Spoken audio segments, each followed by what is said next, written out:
Save 8 to 10% of construction cost while buying a site. Many of us dream of having a property and making our own house.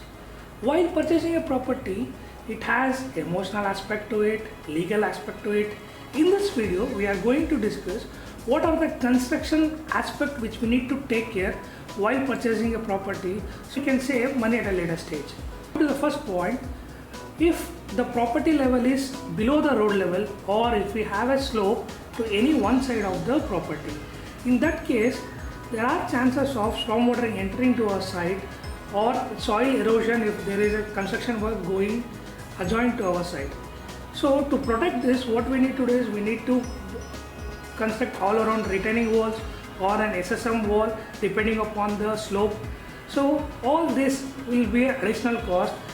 With this, we need to fill up the land and the plinth cost. All those things will increase or shoot up the construction project cost. Coming to the second point, where if any high tension wire is going through near to the site or in the site, so in this case what happens, use a certain space and then construct the house, or we can't go to vertical heights. So in this case what happens, the ROI, the return on investment, get affected. Coming to the third point, if a site is been filled up, in this case the foundation depth increases. Consider if a foundation depth is more than 10 feet, then additional columns or the column length, everything increases. So additionally we are going to build one more floor extra considering the depth of the floor. So all this will be an additional cost for the project.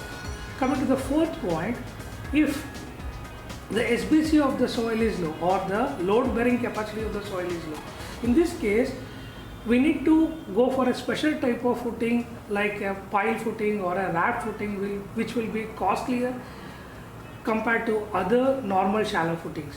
So all this will add up to or shoot up the construction cost to the point where the groundwater level is near to the surface.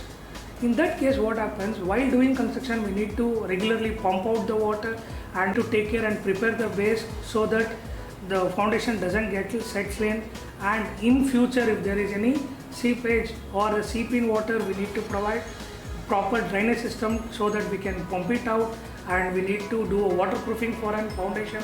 All this cost will be shoot up the construction cost. So keeping all this in mind, the first point and the second point we can easily see and we can get to know, we can avoid those properties. Next 3 points, that is coming to the filled up SBC of the soil, groundwater soil, need to take little efforts and survey in and around the levels, or we need to ask the adjoining building owners who are already constructed the plot what are the difficulties which they face while constructing their land, so that we will be able to know what is an exact picture over there. If it is an layout, we can ask the layout person to give us the SBC.